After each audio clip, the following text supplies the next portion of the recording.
In the 1850s, Rochester, New York was a relatively new town with lots of new industries and people moving in. The early Advent believers would settle here for a few years in a sort of youth commune.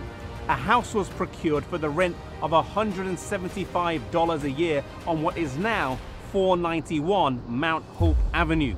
The Whites would live here for 3.5 years, from the spring of 1852 to the autumn of 1855. The Advent Review and Sabbath Herald, which had begun in Paris Hill, Maine, before moving to Saratoga Springs, New York, would now spend a few years here in Rochester, New York.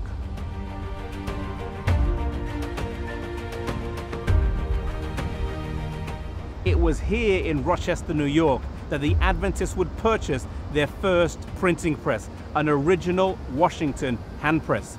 For the first time, the Review and Herald would be printed on an Adventist-owned press operated by Sabbath-keeping Adventist workers. It would continue here until October the 30th, 1855, when it would move to Battle Creek, Michigan.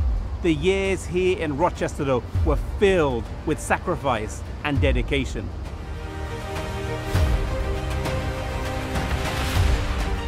The house would have stood right here near this spot on Mount Hope Avenue, and it was furnished with 2 old bedsteads for 25 cents, 6 chairs for $1, and 4 more chairs with no seating for 62 cents. They could not afford potatoes, so they ate turnips instead.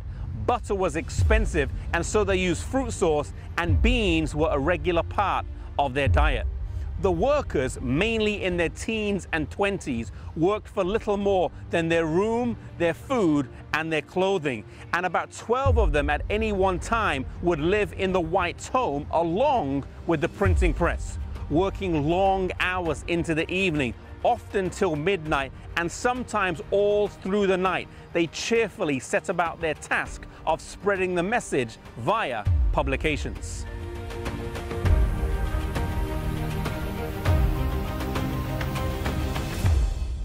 Uriah Smith, who turned down a lucrative job offer to come and work for his room and board, had been living here a few weeks when he commented that he had no objection to eating beans 365 times in succession, yet when it came time to making them a regular part of his diet, he should protest. Other individuals such as George Amadon, Warren Batchelor, Annie Smith, J.N. Loughborough, J.N. Andrews, Nathaniel White, and Annie White all passed by here in the mid-1850s. Many would die early deaths.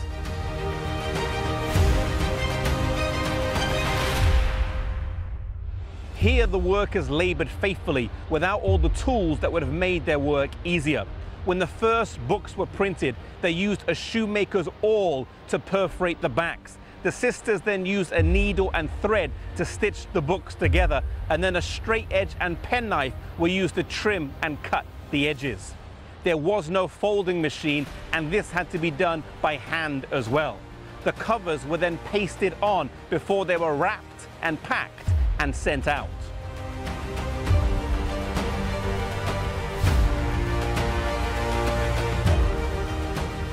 Today, for many of us, we live a life of plenty, far removed from these early, humble beginnings. The work that began in sacrifice will end also in sacrifice, and whilst the exact nature of that sacrifice may look different today, the general principles of dedication to duty and commitment to the cause remain.